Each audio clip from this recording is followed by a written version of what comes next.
নাজমুল হাসান পাপনের কারণে যেন স্থবির হয়ে পড়েছে বাংলাদেশ ক্রিকেট বোর্ড। তার পদত্যাগ করার সিদ্ধান্ত, পরিচালকদের একযোগে সরে দাঁড়ানোর সিদ্ধান্ত, সব মিলে এক প্রকার স্থবির হয়ে পড়ার উপক্রম বিসিবির বিভিন্ন কার্যক্রম। তৈরি হয়েছে জটিলতা। অথচ খুব সহজেই অনেক কিছু সমাধানের পথ খোলা থাকত যদি ক্রিকেট বোর্ডে থাকতেন একজন ভাইস প্রেসিডেন্ট বা সহ সভাপতি।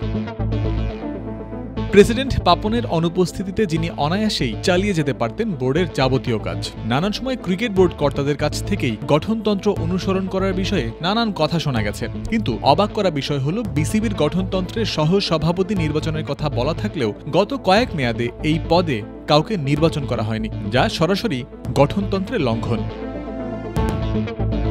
যারা এমন কাণ্ড ঘটিয়েছেন দ্রুত সময়ের মধ্যেই সেক্ষেত্রে ব্যবস্থা নেওয়া হবে বলে আশ্বাস দিয়েছেন যুব ও ক্রীড়া মন্ত্রণালয়ের উপদেষ্টা আসিফ মাহমুদ। এই বিষয়টি এখনো আমরা এই বিষয়ে প্রক্রিয়াধীন আছে, আলোচনা চলমান আছে।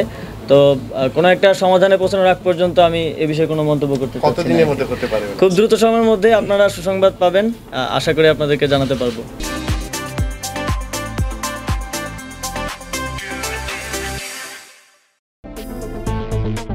সম্প্রতি পাপন ও বিসিবির অন্য পরিচালকদের পদত্যাগের বিষয়টি গণমাধ্যম থেকে নজরে এসেছে বলে জানিয়েছেন এই উপদেষ্টা। সভাপতি ও পরিচালকদের এই সংক্রান্ত সমস্যা সমাধানের জন্য নিয়মের মধ্যে থেকে যতটুকু করা যায় সেটাই করছেন বলে জানিয়েছেন আসিফ।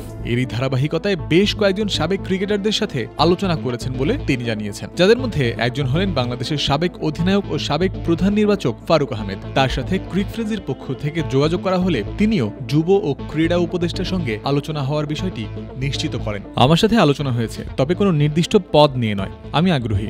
বোর্ড সভাপতির পদ নিয়ে আলাদা করে কথা হয়নি, সেটা যে কোনো পদ হতে পারে। আমি আগ্রহ দেখিয়েছি দেশের ক্রিকেটের উন্নয়নে কাজ করতে চাই, যে কোনো নীতি নির্ধারকের পদে কাজ করতে আগ্রহী।